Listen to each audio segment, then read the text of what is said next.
selamat malam, baik-baik semuanya, puji Tuhan. Malam ini kita akan belajar kembali Bible Study for Kids. Sebelumnya kita akan berdoa ya. Terima kasih Bapak yang baik, Engkau sudah memberkati kami sehingga kami boleh belajar kembali akan kebenaran firman-Mu.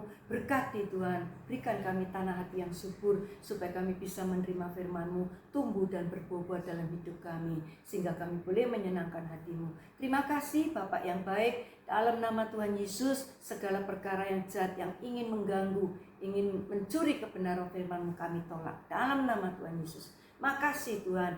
Terima kasih Bapak yang baik. Haleluya. Amin. Puji Tuhan, malam ini kita akan belajar satu topik yang luar biasa, yaitu tentang semut ya. Kita akan baca ayatnya dalam Amsal 6 ayat 6 sampai 10 ya. Hai pemalas, pergilah kepada semut, perhatikanlah lakunya dan jadilah bijak. Biarpun tidak ada pemimpinnya, pengaturnya, atau penguasanya, ia menyediakan rotinya di musim panas dan mengumpulkan makanannya pada waktu panen. Hai pemalas, berapa lama lagi engkau berbaring? Bilakah engkau akan bangun dari tidurmu? Tidur sebentar lagi, mengantuk sebentar lagi, dan melipat tangan sebentar lagi untuk tinggal berbaring. Ya, kita sebelum lihat ini, kita akan lihat satu cerita anak-anak ya. Ada jangkrik dan semut. Ini kebenarannya Tante tidak tahu, ini hanya dongeng ya. Ada jangkrik dan semut. Kalau jangkrik itu kesukaannya hanya nyanyi ya. Dia selalu bernyanyi krik krik krik krik krik krik. Tapi semut selalu bekerja cari makanan. Satu kali semut bertanya, "Hei jangkrik, kamu kok nggak pernah bekerja mengumpulkan makanan?" "Oh enggak lah, kan banyak makanan." "Loh, nanti kalau musim dingin kamu nggak bisa makan loh." "Ah, itu urusannya nanti." Nyanyi terus dia krik krik krik krik krik krik krik krik. Tapi semut kerja kumpulkan banyak makanan sampai gudang persediaan makanannya itu penuh, limpah. Dan datanglah musim dingin. Pada awal-awal jangkrik masih bisa bernyanyi krik krik krik krik krik krik krik krik. Lama-lama suaranya pelan krik krik, lama-lama mati. Kenapa? Tidak ada makanan, semua tertutup salju. Tapi beda kita melihat di sarangnya semut, dia pesta makanan. Kenapa? Banyak persediaannya sudah dikumpulkan pada waktu musim panas. Ini hanya sekedar dongeng. Anak-anak atau adik-adik, kita akan lihat tentang cerita ini atau tentang tema semut ini ya. Yang pertama, kita akan lihat tentang pemalas. Pemalas itu artinya orang yang malas. Arti kata malas itu orang yang tidak mau bekerja, tidak mau berbuat apa-apa. Malas ini bisa secara jasmani, contohnya malas sekolah, malas bekerja, malas melakukan segala hal. Akibatnya ya bodoh, kalau nggak sekolah ya pasti bodoh, kalau nggak mau kerja ya pasti miskin, seperti jangkrik akhirnya mati. Orang yang malas nggak mau kerja ya miskin, nggak punya apa-apa, kepingin ini kepingin itu ya nggak bisa beli karena nggak punya uang ya. Ini secara jasmani. Secara rohani malas itu juga ada, malas ibadah,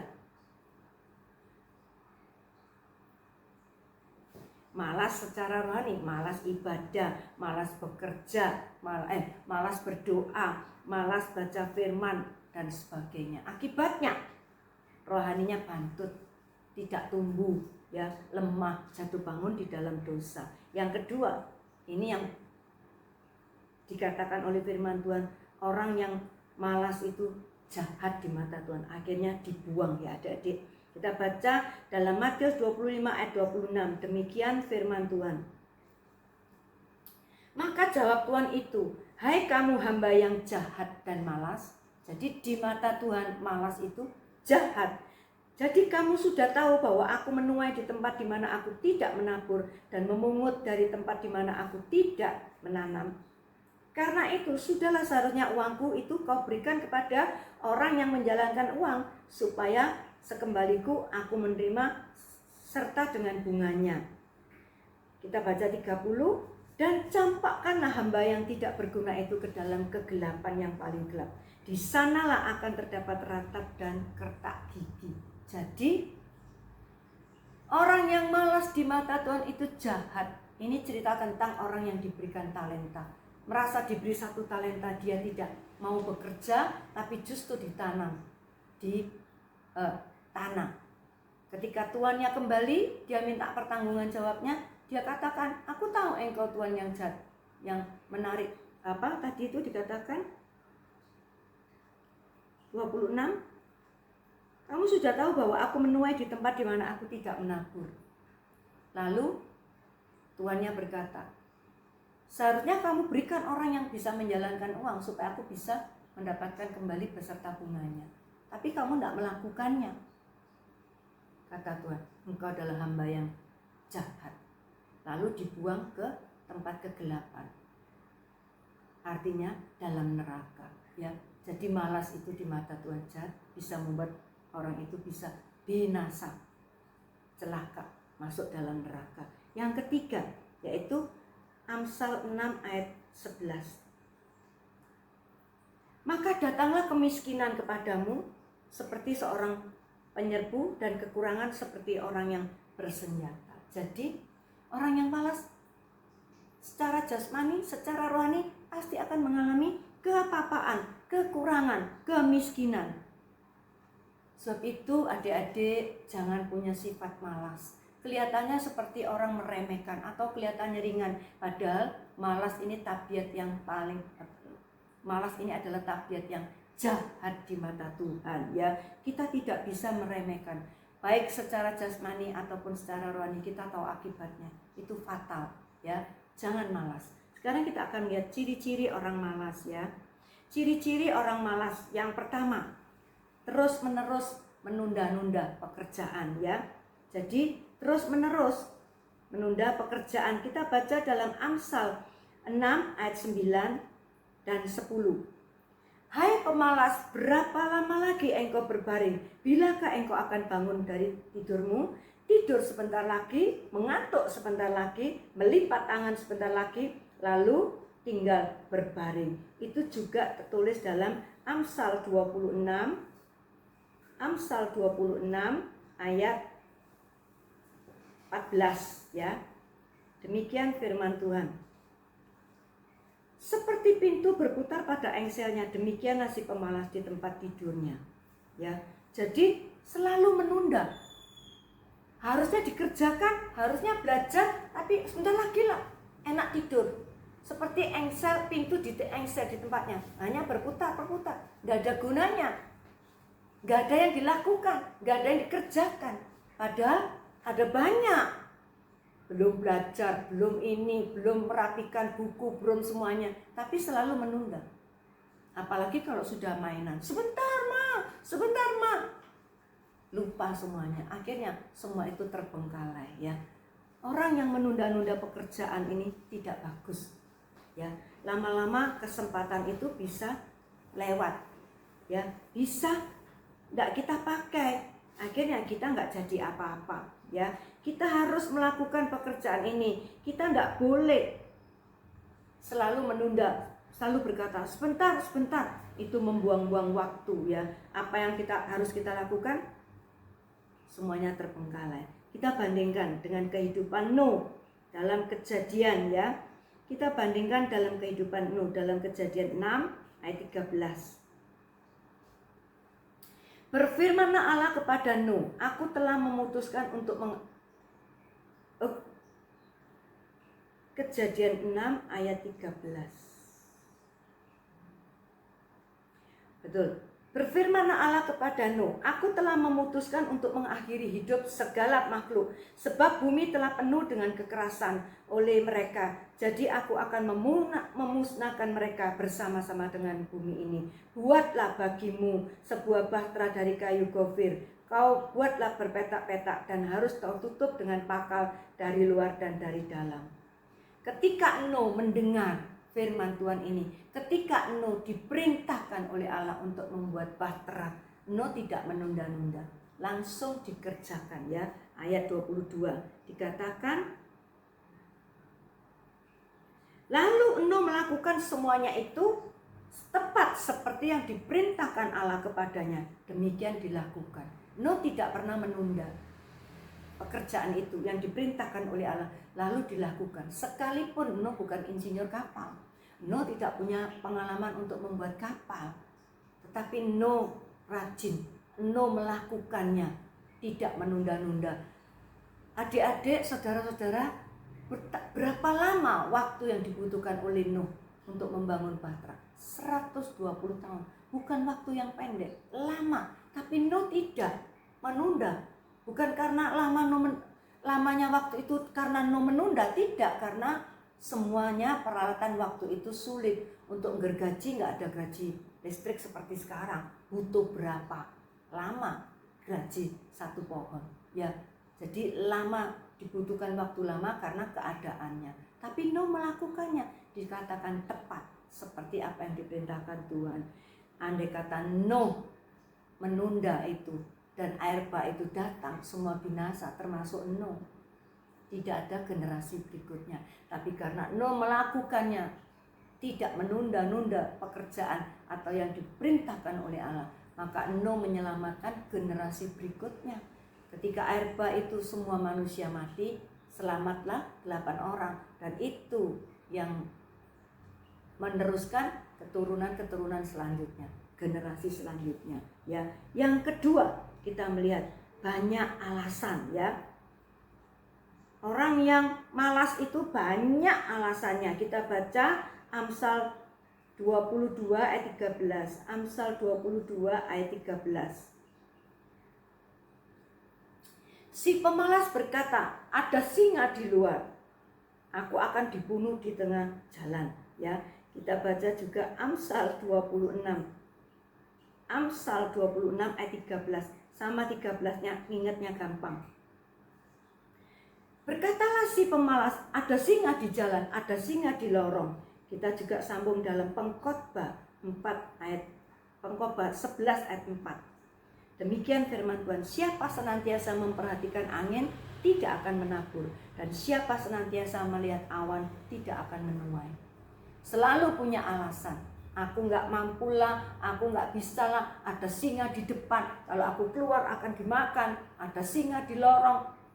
Bahkan orang yang menabur, dia melihat, loh ada angin, kita nggak bisa menabur. Melihat angin, ada angin tidak bisa untuk menabur. Melihat awan, bagaimana kita bisa menuai? Nanti kalau turun hujan gimana? Banyak alasannya. Itu sering kita alami. Ya, orang-orang yang malas itu banyak alasan, banyak membuat alasan. Tujuannya apa? Ya itu tadi, tidak melakukannya. Akibatnya adik-adik, orang yang malas akibatnya itu fatal. Baik secara jasmani, secara rohani, ya. Kita bandingkan coba kalau dalam kehidupan Musa. Ketika itu dalam Keluaran, ya, Keluaran 3 ayat 10 kita baca. Jadi sekarang pergilah, aku mengutus engkau kepada Fir'aun untuk membawa umatku orang Israel keluar dari Mesir. Tetapi Musa berkata, siapakah aku ini, ya? Siapakah aku ini, maka aku yang akan menghadap Fir'aun dan membawa orang Israel lari dari Mesir. Alasan yang pertama, siapa aku ini? Terus nanti orang-orang tanya, siapa namamu? Lalu Allah memberikan namanya. Katakanlah aku ada dan aku ada. Lalu yang kedua alasannya, masih enggak, sampai situ enggak mau Musa. Dalam Kejadian 4 ayat 1 dikatakan, lalu sahut Musa, bagaimana jika mereka tidak percaya kepadaku dan tidak mendengarkan perkataanku, melainkan berkata, Tuhan itu tidak menampakkan diri kepadamu. Ya apa yang mereka tidak percaya? Aku sudah datang. Lalu Tuhan memberikan, apa yang ayo lakukan? Masukkan tanganmu ke kantong, lalu keluarkan. Apa yang terjadi?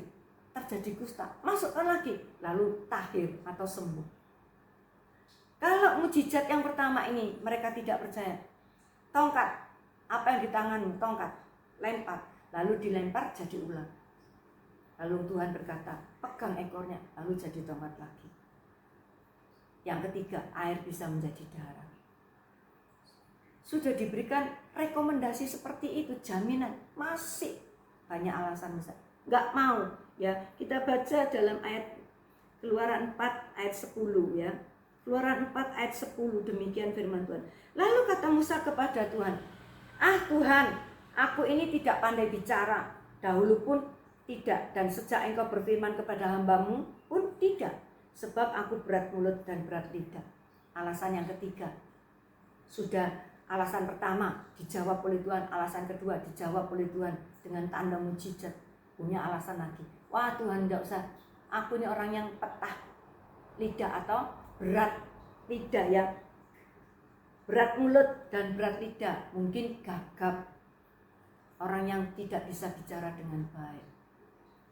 Lalu Musa berkata, 4:13, sudah suruhlah orang lain, jangan aku, utuslah orang lain. Alasan yang keempat, Allah marah ya. Untung Musa bertobat. Akhirnya Musa mau dengan didampingi oleh kakaknya Harun. Tuhan berkata, aku utus Harun juga. Jadi sambungan lidahmu. Kalau aku berbicara kepadamu, lalu kamu bicara kepada Harun, dan Harun berbicara kepada Fir'aun. Andai kata Musa, terus Musa ngomong gini, sudah enggak usah pakai aku, Tuhan cari orang lain, Tuhan cari orang lain. Musa tidak punya pengalaman membelah lautan. Siapa yang bisa membelah lautan? Musa dengan Allah. Punya pengalaman yang luar biasa. Sebab itu biar kita, kalau Tuhan pakai hidup kita, kita punya talenta, punya kemampuan, pakailah untuk melayani Tuhan. Jangan banyak alasan, yang begini, yang begitu. Pakai, nanti Tuhan yang tambah-tambahi dengan urapan yang limpah. Yang ketiga, yaitu tidak menyelesaikan apapun, tidak mengerjakan apapun. Kita baca dalam Amsal 12 ayat 27. Amsal 12 ayat 27. Demikian firman Tuhan. Orang malas tidak akan menangkap buruannya, tetapi orang rajin akan memperoleh harta yang berharga. 24, kita lihat Amsal 24 ayat 30. Aku melalui ladang seorang pemalas dan kebun anggur orang yang tidak berakal budi. Lihatlah, semua itu ditumbuhi onak. Tanahnya tertutup dengan jerudu dan temboknya sudah roboh. Ya. Karena apa? Kita baca juga Amsal 19 ayat 24. Si pemalas mencelup tangannya ke dalam pinggan, tetapi tidak juga mengembalikannya ke mulut. Ini keterlaluannya. Orang malas ini keterlaluan. Dia mencelupkan makanan, tapi untuk masuk ke mulut aja enggak. Sudah memulai, tapi enggak menyelesaikannya. Jadi orang malas itu tidak pernah menyelesaikan semua apa yang ada dalam hidupnya. Terbengkalai, ladangnya sampai terbengkalai, tidak pernah dikerjakan, yang tumbuh onak. Ini Alkitab yang mengatakan. Dalam hidup sehari banyak orang yang seperti ini. Mulai sesuatu tapi tidak pernah diselesaikan, terbengkalai. Siapa yang rugi? Ya kita sendiri. Adik-adik, saudara-saudara yang dikasihi Tuhan, jangan malas. Bertobatlah malam ini kalau ada yang punya sifat malas. Kamu tidak akan menjadi apa-apa. Dalam hidupmu tidak ada apa-apanya. Karena apa? Tidak pernah mengerjakannya. Banyak alasan menunda-nunda pekerjaan sehingga semuanya terbengkalai. Yang rugi kita sendiri. Ya, jangan malas. Orang yang malas itu jahat di mata Tuhan. Orang yang malas itu tidak dapat apa-apa. Hidup dalam kemiskinan. Ya, kita akan lihat poin selanjutnya, yaitu mengapa orang malas disuruh belajar kepada semut. Mengapa orang malas disuruh belajar kepada semut? Yang pertama, supaya menjadi bijaksana. Ya, kita baca dalam Amsal 6 ayat 6. Amsal 6 ayat 6. Hai pemalas, pergilah kepada semut, perhatikanlah lakunya dan jadilah bijak. Jadi bijaksana. Bijaksana itu orang yang smart, orang yang pandai secara rohani. Mungkin pendidikannya nggak perlu S1, S2, tapi dia pandai dalam mengambil keputusan. Karena ada firman, ya. Yang membuat kita bijaksana itu adalah firman Tuhan, yaitu 119 ayat 98 sampai 100. Pasti dalam Mazmur, ya. Mazmur 119. Mazmur 119 ayat 98 sampai 100. Perintahmu membuat aku lebih bijaksana daripada musuh-musuhku, sebab selama-lamanya itu ada padaku. Artinya firman Tuhan. Aku lebih berakal budi daripada semua pengajarku, sebab peringatanmu ku renungkan. Firman Tuhan. Aku lebih mengerti daripada orang-orang tua, sebab aku memegang tita-titamu. Firman Tuhan. Lebih bijaksana, lebih berakal budi, lebih mengerti karena menyimpan firman Tuhan. Karena menaruh firman Tuhan dalam hidupnya. Sehingga apa? Dalam keputusannya dia bijaksana. Karena apa? Dalam hidupnya ada firman yang limpah. Kita melihat selanjutnya ciri-ciri orang yang bijaksana. Ya. Yang pertama kita melihat dalam Matius 7 ayat 24. Orang yang bijaksana itu seperti mendirikan rumah di atas batu. Setiap orang yang mendengar perkataanku ini dan melakukannya, ia sama dengan orang yang bijaksana yang mendirikan rumahnya di atas batu. Kemudian turunlah hujan dan datanglah banjir. Lalu angin melanda rumah itu, tetapi rumah itu tidak roboh sebab didirikan di atas batu. Secara jasmani, orang mendirikan rumah punya alas, yaitu dasarnya batu. Tapi kalau mendirikan di atas pasir, kalau ada banjir, hujan datang, maka hanyut, terseret karena tidak ada kekuatan. Secara jasmani. Secara rohani, manusia itu tidak hidup hanya oleh roti saja, tapi butuh firman Tuhan. Sebagai dasar hidup kita adalah kebenaran firman Tuhan. Sebagai dasar tindakan kita adalah kebenaran firman Tuhan. Bagaimana kita bisa hidup jujur? Bagaimana kita bisa hidup suci kalau kita nggak punya pegangan firman Tuhan? Itu penting. Ya, hidup rohani kita harus berdasarkan firman Tuhan. Maka kita akan menjadi orang yang bijak. Yang kedua, ciri-ciri orang yang bijaksana. Yang kedua, kita baca dalam Matius 25. Kita nggak usah baca semua ya, karena ini tentang 10 anak darah. Yang 5 bijak, yang 5 bodoh. Pada awalnya dua-dua sama punya pelita. Tapi yang satu dikatakan bodoh, yang satu dikatakan bijak. Bedanya apa? Persediaan minyak. Ya. Yang bijak itu punya persediaan minyak. Ketika mempelai itu datang, waktu menunggu mereka sama-sama tidur. Tapi waktu mempelai itu datang, maka yang bodoh gak bisa menyalakan pelitanya karena minyaknya habis. Tapi yang bijak ada persediaan minyak, lalu dia menyalakan pelitanya, masuk dalam pesta bersama mempelai. Persediaan minyak itu artinya pekerjaan Roh Kudus. Yang membedakan orang itu menjadi bijak dan tidak adalah pekerjaan Roh Kudus. Kalau kita suka berdoa, Roh Kudus akan memimpin kita.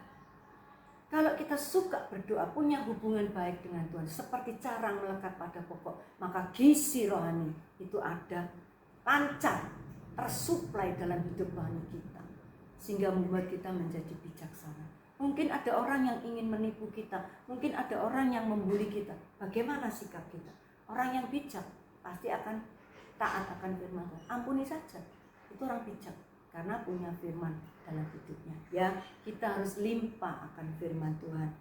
Simpan, renungkan baik-baik supaya kita menjadi bijak. Yang ketiga, kita baca dalam Amsal 27. Amsal 27 ayat 12. Kita baca dalam terjemahan lama ya, lebih bagus. Orang bijaksana itu serta dilihatnya jahat, maka disembunyikannya dirinya. Tetapi orang bodoh melangsung juga lalu kena. Orang yang bijak serta dilihatnya jahat, dilihat perkara-perkara jahat. Mungkin ada pornografi, mungkin ada kekerasan, ada perkelahian, ada tipu menipu, ada perkataan fitnah. Kita sembunyi atau menarik diri, gak usah terlibat dalam itu, gak usah ikut campur dengan orang-orang yang seperti itu. Itu orang bijak, sehingga kita gak terhukum bersama mereka. Tapi lah orang bodoh, dia dikatakan melangsung juga. Wah, gak apa-apa. Kita kan punya Tuhan. Orang yang punya Tuhan, orang yang punya Roh Kudus bukan kebal dosa, tapi punya pilihan. Kalau orang bodoh melangsung juga akhirnya kena jerat dalam perkara dosa. Tapi kalau kita punya Roh Kudus, kita punya firman, maka kita punya pilihan. Duh, kok ngomongnya seperti ini ya? Kok penuh dengan kebencian? Kita tarik diri, nggak usah ikut-ikut. Maka orang itu disebut orang yang bijaksana. Ya, dalam hidup sehari-hari kita punya banyak pilihan. Kita harus ambil pilihan. Jangan ikut dalam perkara-perkara dosa, ya.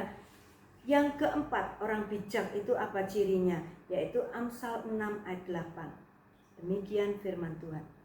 Maka disediakannya juga rezekinya pada musim panas dan dikumpulkannya makanannya pada musim menuai. Semut itu bijak.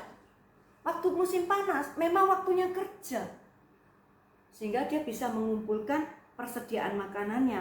Akhirnya nggak pernah mati kelaparan. Kita juga harus kumpulkan banyak firman Tuhan dalam hidup kita. Maka itu seperti pelita bagi jalan kita.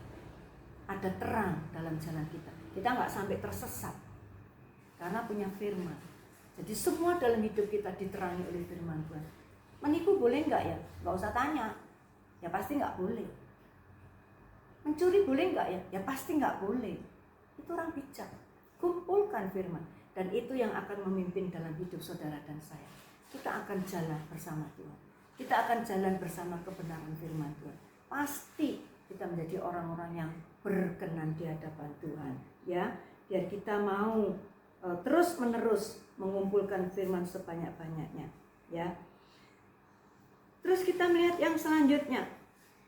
Mengapa kita harus belajar kepada semut? Orang malas disuruh belajar kepada semut, yaitu karena semut itu mandiri dan bertanggung jawab, ya. Kita baca dalam Amsal 6 ayat 7.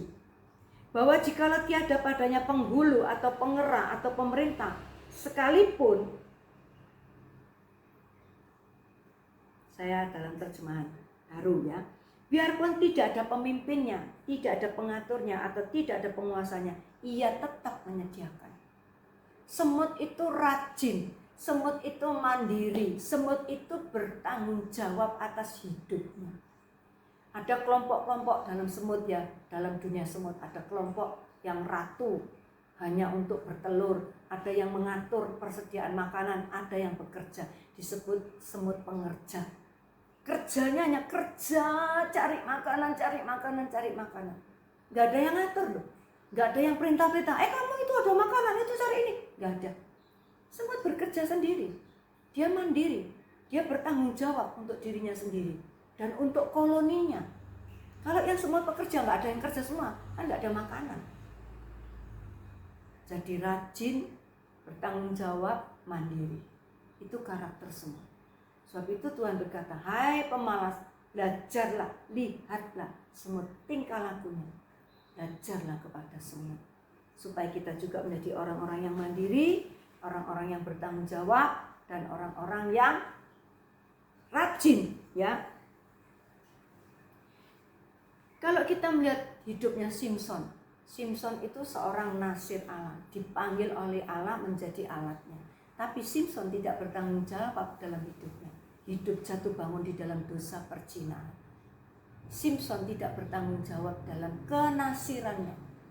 Akhirnya Simson buta.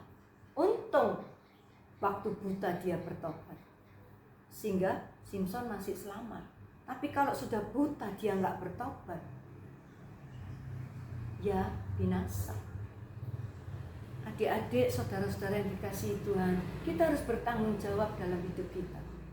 Dalam perkataan, dalam perbuatan, dalam segala hal dalam hidup kita, dalam pikiran, dalam rencana hidup kita. Kita harus bertanggung jawab kepada Tuhan. Harus dicocokkan dengan Tuhan. Cocok enggak hidup kita dengan Tuhan? Ya, jangan ngomong sembarangan. Jangan berbuat sembarangan, seenaknya sendiri. Terus kita ngomong, Tuhan kan murah hati, kasih karunia-Nya. Itu orang yang bodoh, orang yang mencobai dirinya sendiri. Berapa banyak orang yang seperti ini? Karena kasih karunia, hidup dalam dosa. Akhirnya nggak sempat bertobat, mati di dalam dosanya. Kita harus bertanggung jawab dalam perkataan, dalam perbuatan. Ada ayat yang bagus ya, dalam Matius Matius 12 ayat 36-37. Matius 12 ayat 36 dan 37 ya. Tetapi aku berkata kepadamu, setiap kata sia-sia yang diucapkan orang harus dipertanggungjawabkan pada hari penghakiman. Karena menurut ucapanmu engkau akan dibenarkan, dan menurut ucapanmu pula engkau akan dihukum. Dalam Wahyu dikatakan orang yang mati itu akan menerima hasil atau dari perbuatannya, upah maut kalau dia berbuat dosa, dan upah surga dia kalau dia dalam perbuatan baik, melakukan firman Tuhan. Semua ada upahnya, semua harus kita pertanggungjawabkan. Dengan perkataanmu engkau dibenarkan, dan dengan perkataanmu engkau dihakimi, dihukum.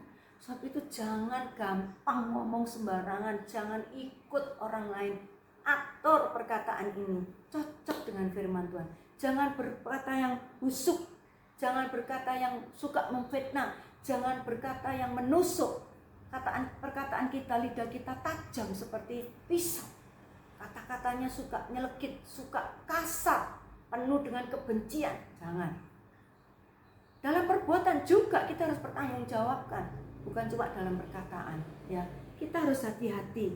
Jangan sampai kita ini menjadi orang-orang yang terhukum. Belajar tanggung jawab, belajar rajin mencari Tuhan, belajar mandiri, sekalipun tidak ada yang menyuruh kita. Apa yang menjadi kewajiban kita, kita lakukan dengan baik, ya. Terus yang ketiga, mengapa orang malas disuruh belajar kepada semut? Yang ketiga, yaitu semut itu tidak pernah menyerah. Kalau semut itu kita lihat ya, kalau di dalam hidup sehari kita lihat, semut itu menemukan makanan yang lebih besar dari tubuhnya, mungkin bisa ratusan kali lebih besar dari tubuhnya. Semut tidak pernah menyerah. Dia selalu berusaha, ditarik sampai itu kena. Ya, itu diusahakan sama dia, digigit sedikit, ditarik. Mungkin kadang dipotong, digigit sedikit demi sedikit, tapi ditarik. Berhasil. Semut tidak pernah menyerah, sekalipun apa itu? Makanannya itu lebih besar, yang ditemukan itu lebih besar dari tubuhnya, ya. Nggak pernah menyerah. Gitu juga saudara dan saya. Jangan mudah menyerah. Kalau kita mudah menyerah, maka kekuatan rohani kita itu kurang. Kita baca dalam Amsal 24 ayat 10. Amsal 24 ayat 10. Demikian firman Tuhan. Jikalau engkau tawar hati pada kesesakan, kecillah kekuatanmu. Kalau kita menghadapi masalah, kalau kita menghadapi persoalan, kita selalu berkata, waduh sulit, aduh betapa besarnya masalah ini, aduh gimana ini, kok nggak selesai-selesai. Kita nggak pernah melihat Tuhan kita lebih besar. Kita nggak pernah melihat Allah kita itu berkuasa. Lukas 1 ayat 37, bagi Tuhan itu tidak ada yang mustahil. Bagi Tuhan itu luar biasa kuasanya. Jadi jangan kita mudah menyerah. Sebab itu Tuhan berkata, hai orang malas, belajarlah kepada semut. Semut itu tidak pernah menyerah. Apa yang ditemui lebih besar dari hidupnya, dari tubuhnya sendiri, bahkan bisa berlipat-lipat kali, tapi semut gak menyerah. Terus dia ketemu, ini kok besar ya, gak kuat aku, pergi. Tidak. Dia mungkin pecah-pecah menjadi kecil-kecil, atau bahkan ditarik terus. Semut itu luar biasa. Jangan mudah menyerah. Jangan mudah patah semangat. Jangan mudah tawar hati. Itu membuat kekuatan kita kecil. Kalau kita melihat tokoh-tokoh iman, gak pernah menyerah. Daud gak pernah menyerah. Melihat Goliat gak pernah menyerah. Kita melihat apa saja. Daniel mau dimasukkan gua singa, gak menyerah. Sandra dengan kawan-kawannya, Sandra, Mesa, Abednego, dimasukkan dapur api, melihat dapur api, mau dilemparkan, gak menyerah, karena dia percaya Allahnya sanggup, Allahnya besar, Allahnya luar biasa. Mari kita mau punya sikap tidak pantang menyerah, tapi kita berpegang teguh kepada Tuhan, bahwa Yesus sanggup menolong, Tuhan sanggup membelah lautan, Tuhan sanggup membangkitkan orang mati, Tuhan sanggup membuat semuanya jadi baik, indah pada waktunya. Yang penting kita percaya, kita mau sungguh-sungguh percaya kepada Tuhan, ya. Jangan mudah menyerah, jangan putus asa, jangan tawar hati, tapi pandanglah kepada Yesus yang luar biasa, yang dahsyat. Yang keempat, mengapa Tuhan suruh orang malas belajar kepada semut? Yang keempat, bisa kerjasama dengan baik, ya. Kita baca Galatia 6 ayat 2. Bertolong-tolonganlah menanggung bebanmu, demikian kamu memenuhi hukum Kristus. Kita harus bertolong-tolongan, saling tolong-menolong. Seperti semut, ketika semut menghadapi atau menemukan makanan remah-remah itu lebih besar dari tubuhnya, dia tidak menyerah. Mungkin dia sesaat keluar meninggalkan makanan itu, dia cari teman. Di situ ada makanan yang besar. Wah, kita enak kalau punya itu. Ayo. Akhirnya mereka kerjasama, digeret bersama, digotong bersama, berhasil. Kita sebagai tubuh Kristus, kita perlu kerjasama. Kita tidak bisa hidup soliter. Orang Kristen tidak bisa hidup sendiri. Aku nggak butuh kamu, nggak bisa. Kita butuh satu sama lain. Ya, ingat perumpamaan arang. Arang kalau di dalam tungku sama membara. Tapi begitu arang yang membara kita taruh di tempat lain, kita ambil dari tungku, kita taruh di tempat lain, sebentar saja dia akan mati. Tapi kalau kita kembalikan lagi ke tempat tungku, dia akan menyala, membara lagi. Saudara dan saya perlu kerjasama, perlu tolong menolong, saling memikul beban. Yang kuat memikul yang lemah, dan yang lemah berubah untuk menjadi maju. Kerjasama yang baik. Tubuh Kristus itu kerjasama yang baik. Diumpamakan seperti tubuh manusia. Kita mata nggak bisa berkata sama telinga, aku nggak butuh kamu. Terus siapa yang mendengarkan? Terus telinga nggak butuh sama tangan, aku nggak butuh sama kamu. Nggak bisa. Kita mendengar siapa yang melakukannya. Nggak bisa. Semuanya ini tersambung sebagai satu tubuh Kristus. Kita perlu kerjasama. Kita nggak boleh pandang-pandang pilih orang. Kamu nih nggak punya, kamu golongan miskin, kamu bodoh. Kita nggak mau, enggak. Yang lemah kita tolong supaya kita sama-sama. Ya, kerjasama itu perlu kasih. Ya, kalau kita dalam 1 Korintus 13. Ya, dalam 1 Korintus 13 kita baca 4 ya. Kasih itu sabar, kasih itu murah hati. Ia tidak cemburu, ia tidak memegahkan diri, dan ia tidak sombong. Ia tidak melakukan yang tidak sopan dan tidak mencari keuntungan diri sendiri. Ia tidak pemarah, ia tidak menyimpan kesalahan orang lain, dan seterusnya dan seterusnya. Kasih Kristus itu pengikat sesama tubuh Kristus. Kalau kita ada kasih, kita bisa menerima kekurangan orang lain. Kalau kita ada kasih, kita bisa mengampuni kesalahan orang lain. Kalau kita ada kasih, kita bisa masuk dalam komunitas yang lain. Ada kasih, tidak sombong. Ada kasih, sabar, murah hati, dan sebagainya. Ya, kasih itu mengikat. Biar kita semua punya kasih Kristus. Rom 5 ayat 5, kasih Kristus sudah dicurahkan bersama. Ya, kita punya kasih itu, dan itu membuat ikatan yang kuat. Ya, itu membuat ikatan yang kuat sehingga kita menjadi orang-orang yang sama kuat. Gak ada yang lemah, karena yang kuat menolong orang yang lemah. Belajar, jangan pilih-pilih. Itu yang kaya, terus kita kumpul dengan yang kaya. Jangan.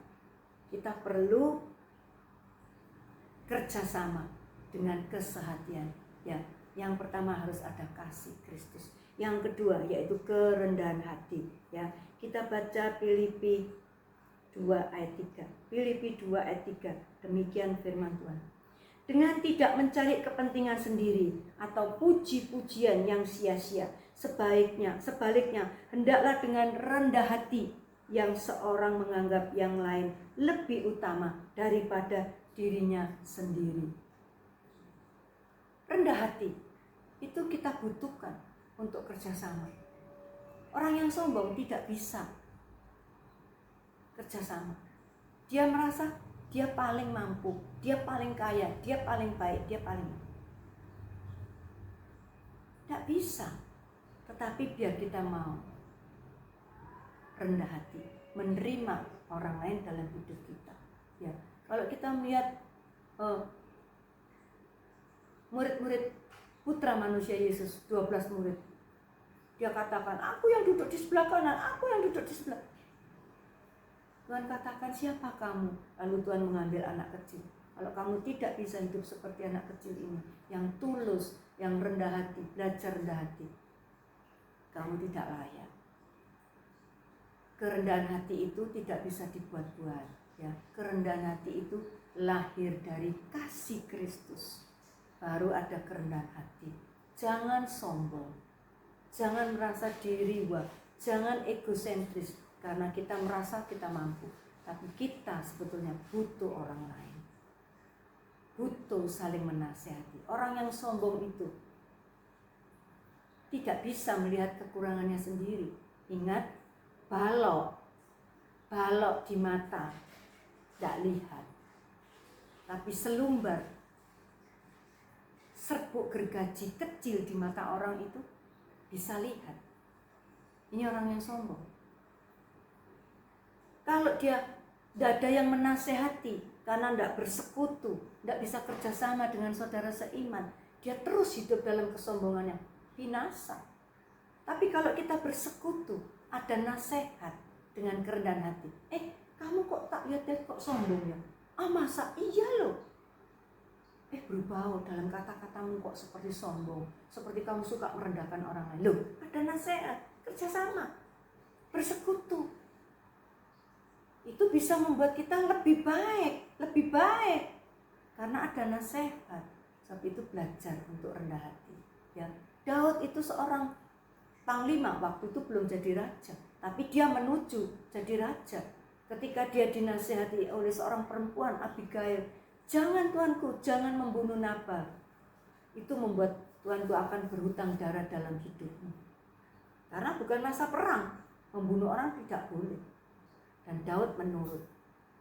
Akibatnya selamat. Daud tidak punya cacat dalam sejarah hidupnya. Membunuh orang bukan waktunya perang. Ya, biar kita mau belajar rendah hati, maka kita belajar dari semut ini, kita akan menjadi orang yang bijaksana. Ya, belajar kepada semut menjadi bijaksana, mandiri, bertanggung jawab, rajin, dan tidak mudah menyerah, bisa kerjasama dengan baik. Sebagai kesimpulannya, jangan malas baik secara jasmani, lebih-lebih secara rohani. Kita tahu akibatnya, miskin, kepapaan, tidak jadi apa-apa, tidak dapat apa-apa, bahkan kalau lebih fatal, kita akan binasa, masuk neraka. Karena hamba yang malas itu hamba yang jahat. Tetapi rajinlah seperti semut, supaya hidup ini jadi berarti. Puji Tuhan, firman Tuhan sampai di sini, kita akan tutup dalam doa.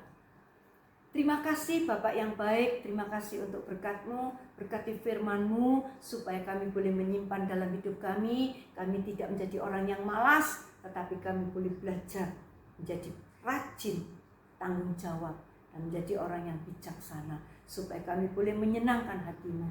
Tuhan, terima kasih buat firman-Mu, berkati anak-anak kami, kalau hari-hari ini akan ulangan, biar Engkau memberkati mereka. Tambahi dengan kerajinan, kedisiplinan, tidak suka menunda-nunda, tetapi biar mereka rajin. Sehingga Engkau tambahi dengan hikmat akal budi-Mu, mereka bisa menghadapi ulangan dengan baik. Berkati kesehatan anak-anak kami, berkati nafkah kedua orang tua mereka, supaya Tuhan dalam musim-musim yang sulit seperti ini, mereka boleh tetap terberkati, sehingga mereka bisa mencukupi dalam rumah tangganya. Tuhan Yesus berkati, karena kami tahu Engkau Bapa yang baik. Terima kasih Bapak, terima kasih. Kami serahkan semuanya ke dalam tangan-Mu. Sebelum kita akan mengakhiri, mari kita angkat kedua tangan kita. Terimalah berkat, yaitu kasih dari Allah Bapa, anugerah daripada Tuhan Yesus Kristus, dan persekutuan dalam Roh Kudus yang limpah dengan hikmat, sukacita, damai sejahtera, kekuatan, kesukaan yang dari Tuhan. Dalam nama Tuhan Yesus, berkat ini diberikan dan terimalah dengan penuh sukacita. Haleluya, amin. Puji Tuhan, Tuhan memberkati.